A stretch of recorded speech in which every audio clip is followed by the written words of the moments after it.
Las raíces de la Revolución Mexicana se encuentran en la evolución de México de 1800 a 1910. Su forma de gobierno varió desde un imperio a varios tipos de república, ya fueran centralistas o federales. Durante ese periodo, México obtuvo su independencia de España y sufrió invasiones de 4 potencias extranjeras. España en 1829, Francia en 1838, Estados Unidos en 1846. Y de una alianza compuesta por España, Francia y Gran Bretaña en 1862. Con todo ello, al final se convirtió en una república federal, gobernada casi exclusivamente desde la Ciudad de México, con una economía capitalista, altamente influenciada por extranjeros. Los mexicanos tenían grandes esperanzas para un gobierno a cargo de Francisco I. Madero, y todos observaban con atención lo que él iba a hacer. Para muchos, una revolución mexicana significaba una reforma agraria, por la que tendrían suficientes tierras para cultivar, y que todos pudieran comer. Para otros, simplemente implicaba un gobierno sin Porfirio Díaz y sus viejos compinches. Para otros, significaba reforma política y un final a las constantes reelecciones y fraude electoral. Finalmente, para unos cuantos dentro del grupo de Madero, no era más que una ocasión para aprovecharse de su íntima relación con el nuevo presidente, para aumentar su autoridad, prestigio y riqueza. Al final, todos estos grupos quedaron desilusionados con el nuevo régimen, y se rebelaron.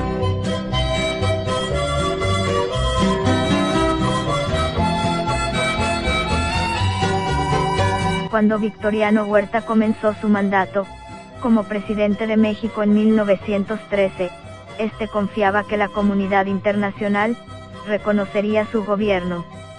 Sin embargo, el presidente usurpador no podía haber previsto que los líderes de la revolución maderista se rebelarían en lugar de aceptar su gobierno, debido a su participación en los asesinatos del presidente y vicepresidente. Quizás pudiera haber sobrevivido esa oposición, si Taft o Roosevelt hubieran sido elegidos presidentes en 1912. Pero Woodrow Wilson estaba firmemente en contra de líderes no electos, y Huerta se vio atrapado en un cambio de régimen no anticipado en su frontera norte, que echó por tierra cualquier esperanza de un retorno al pasado porfiriano.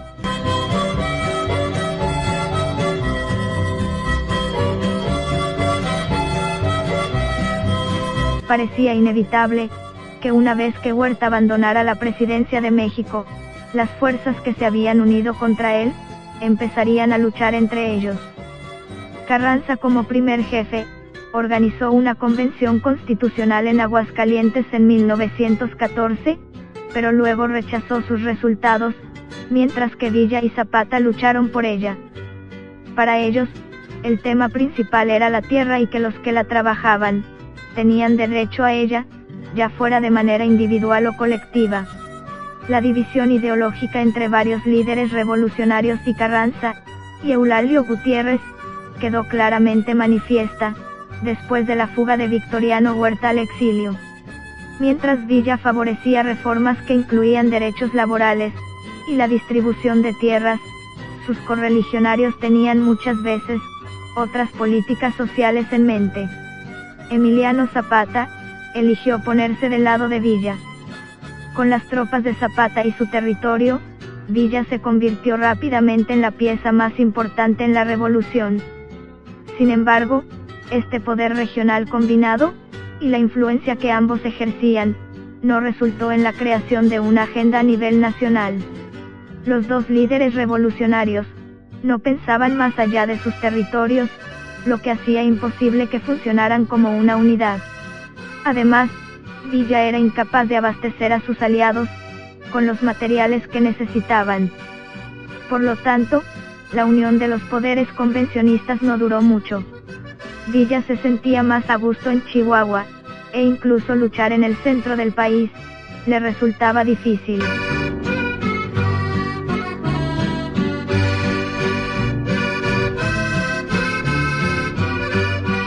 Los carrancistas tenían generalmente más preparación, pero eran bastante conservadores en sus políticas sociales. Los territorios controlados por los carrancistas eran también más económicamente fuertes que los de los convencionistas, porque Carranza controlaba el sureste de México, una región que había visto poca destrucción, y que continuaba produciendo grandes cantidades de nequén y otros productos. Por un corto periodo de tiempo, Villa y Zapata estuvieron unidos contra Carranza, su enemigo común. Antes de llegar a la Ciudad de México, los dos líderes regionales se reunieron en Xochimilco.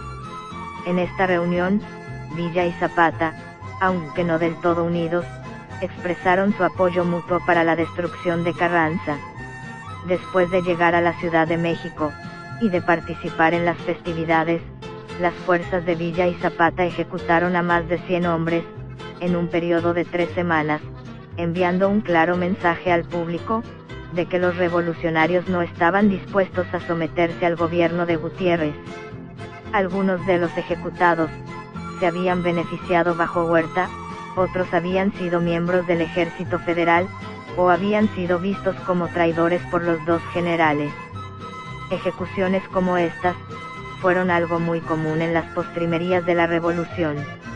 Además, Villa y Zapata tenían la costumbre de secuestrar a gente rica, para luego cobrar un rescate, una práctica que redujo aún más la opinión que de ellos tenían la élite y la comunidad internacional. Villa perdió el favor de Gutiérrez, y el esfuerzo combinado de propaganda tanto del gobierno de Gutiérrez, como de los carrancistas, contribuyó a crear un ambiente de desconfianza entre las clases altas. Las clases bajas, sin embargo, se mantuvieron firmemente en favor de Villa.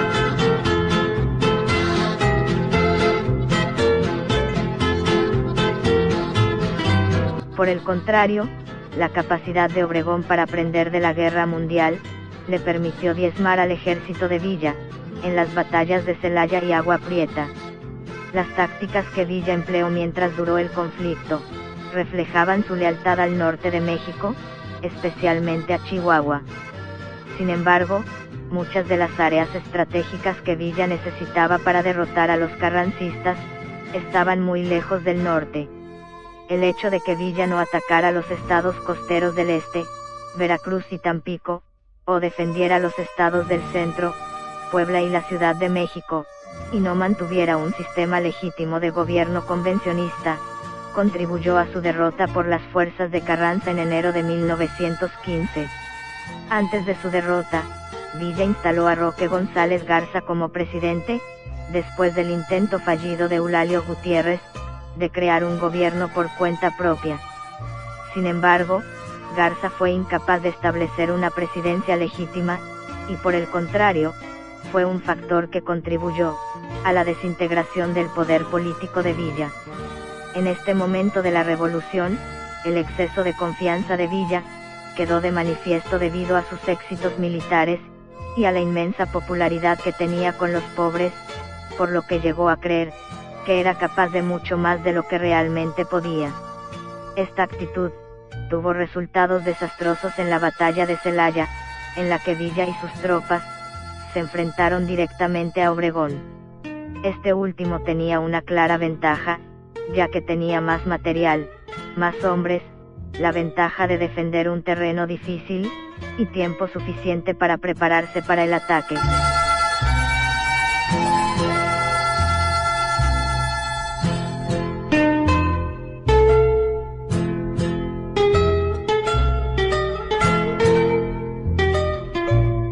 Las batallas de Celaya fueron decisivas del periodo de la Guerra Civil entre 1915 y 1916, y significaron el principio del fin de Pancho Villa y la alianza convencionista. Cada bando quería el control del corredor por el noroeste, por los campos de petróleo de Tampico en el Ébano. Carranza controlaba la región, y los ingresos que generaba la exportación de petróleo a Estados Unidos, y a los beligerantes en la Primera Guerra Mundial, tanto a las potencias centrales, como a los aliados. Villa también ansiaba ese control. Carranza y Obregón no estaban de acuerdo sobre la mejor manera de enfrentarse a Villa. Obregón quería atacar a Villa directamente, mientras que Carranza prefería esperar. Obregón usó las famosas cargas de caballería de Villa contra él, con el uso de alambre de espino, trincheras, y ametralladoras para diezmar a sus tropas. Obregón eligió Celaya, la región de México productora de cereales, y que tenía muchas acequias, que se podían transformar fácilmente en trincheras. Villa subestimó a Obregón y al ejército constitucionalista, en su ataque a Celaya y Guanajuato. No hizo ninguna exploración del terreno, y una vez que llegó a Celaya, Obregón atrajo a los villistas, hasta donde sus fuerzas estaban esperando. Villa lanzó un ataque con 25.000 hombres. Entonces cargó 40 veces contra las fuerzas de Obregón, siendo repelido en todas, excepto una. Obregón engañó a las tropas de Villa, fingiendo la retirada de la caballería, como si hubieran perdido la batalla. En ese momento, cuando las tropas de Villa estaban exhaustas y desmoralizadas, Obregón ordenó a sus reservas a que atacaran. Obregón salió victorioso, y el ejército de Villa se vio obligado a retirarse. Pero como Villa tenía la fama de ser invencible, la comunidad internacional lo proclamó el vencedor de la batalla.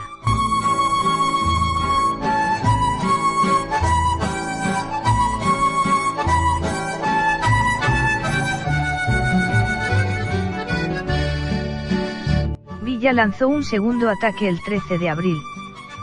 Pero Obregón puso a sus tropas en las trincheras rodeadas con alambrada de espino, y escondió a 6.000 reservas de caballería en el bosque, que rodeaban el campo de batalla.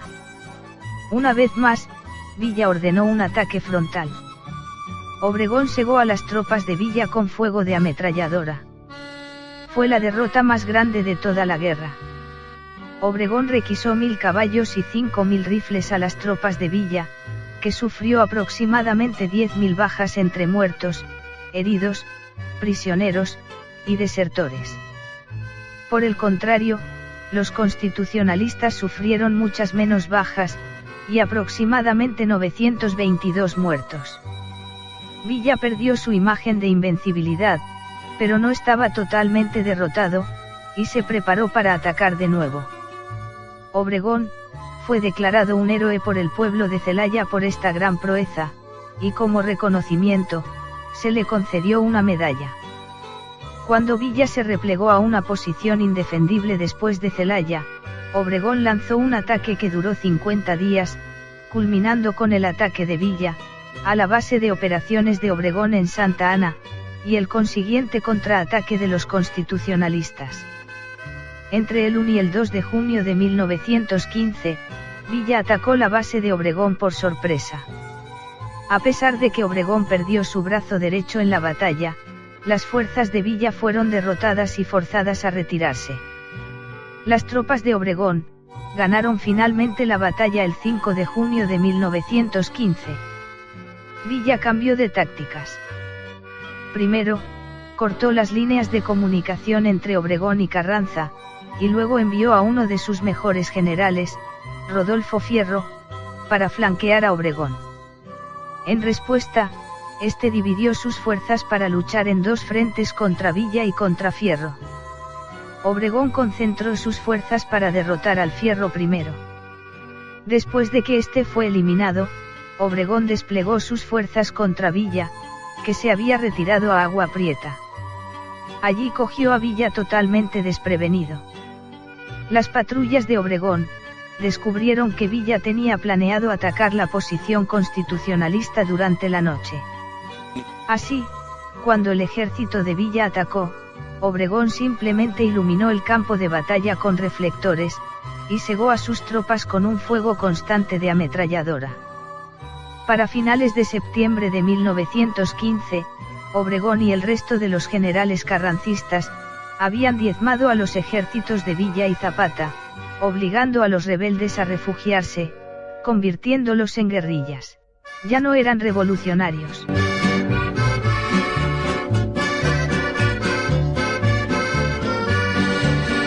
Después de la derrota en Aguascalientes, Villa solo tenía unos cuantos miles de hombres, desmoralizados, cansados y derrotados en su división del norte, que en su apogeo llegó a contar con 50.000.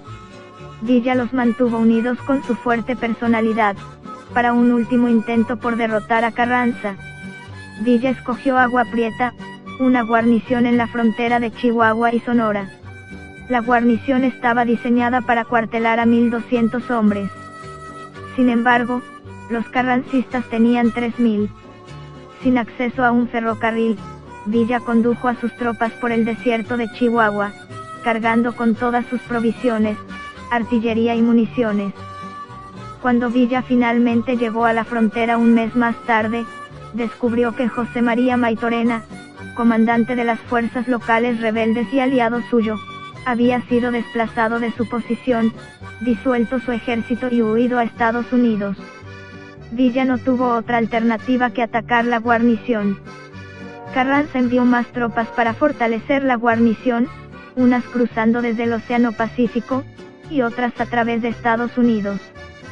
Por primera y única vez, Estados Unidos permitió el paso de tropas extranjeras por su territorio.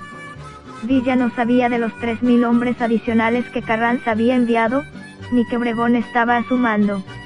La batalla fue una matanza.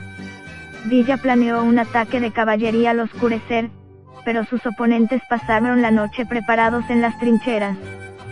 Cuando los villistas atacaron, Obregón simplemente iluminó la noche con reflectores, y ordenó a sus hombres a que abrieran fuego con sus ametralladoras.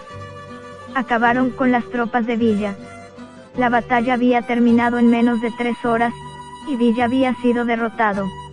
El equipo vencedor en Aguascalientes estaba compuesto por los generales Venustiano Carranza, Álvaro Obregón y Francisco Cos, que lideró el ataque en 3 direcciones contra los hombres de Villa.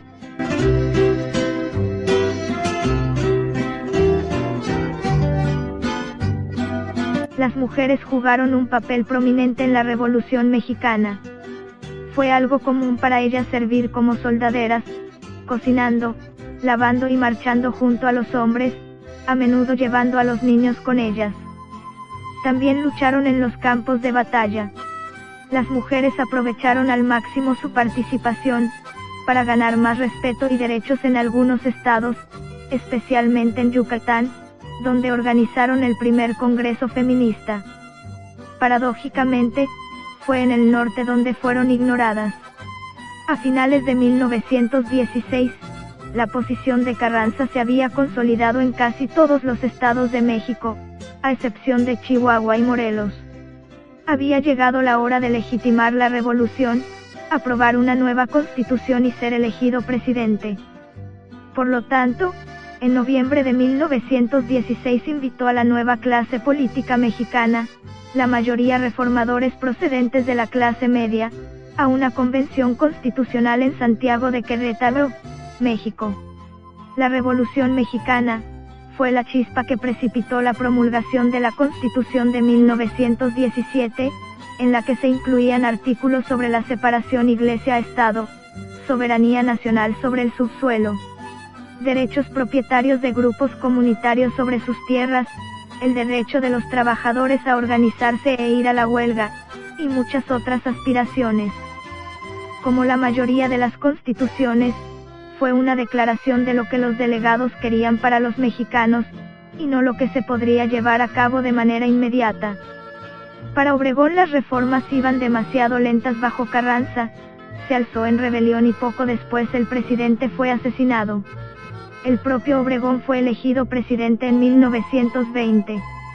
Llevó a cabo una reforma agraria en Morelos y Yucatán, y trabajó para mejorar la situación financiera de México. Fue reelegido en 1928, solo para ser asesinado por José de León Toral, según fuentes oficiales, un seguidor de la oposición pro-católica, poco antes de asumir de nuevo el cargo.